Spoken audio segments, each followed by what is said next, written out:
Friends, I'm leaving the mainland of Greece. এখান থেকে আমি মেইন যে গ্রিসের যে এথেন থেকে আমার জাহাজটা ছাড়ছে, সো আমি মেডিটেরিয়ান সি দিয়ে অল দ্য ওয়ে একেবারে অ্যাগিনা আইল্যান্ডের দিকে যাব।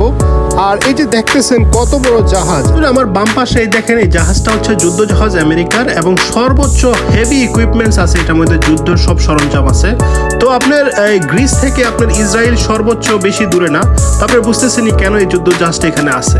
তো বন্ধুরা, ভিতরে জাহাজের ভিতরের অবস্থায় দেখেন কত সুন্দর, একেবারে মনে হচ্ছে যে টাইটানিক জাহাজ, কিন্তু আসলে এটা নর্মালি একটা জাহাজ, ইউরোপের স্ট্যান্ডার্ড যাত্রীবাহী জাহাজ, যেটা কিনা বন্ধুরা আপনাদের সামনে দেখাই কি অবস্থা সাগরের, কত সুন্দর ভিউ, চমৎকার অনুভূতি।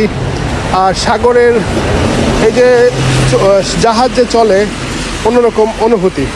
আমি চলে আসছি আপনার এই যে আমার জাহাজটা লঙ্গর করা আছে এখানে, আর এই হচ্ছে অ্যাগিনা দ্বীপ, আসলে অনেক সুন্দর দ্বীপটা। সো আপনাদের কমেন্টসে জানাবেন এই দ্বীপটা কেমন লাগছে এবং আমার জাহাজের ভ্রমণটা কেমন অনুভূতি হইল আপনাদের। তো বন্ধুরা, আমার কাজকে সাপোর্ট দেওয়ার জন্য অনেক ধন্যবাদ। Please share my video.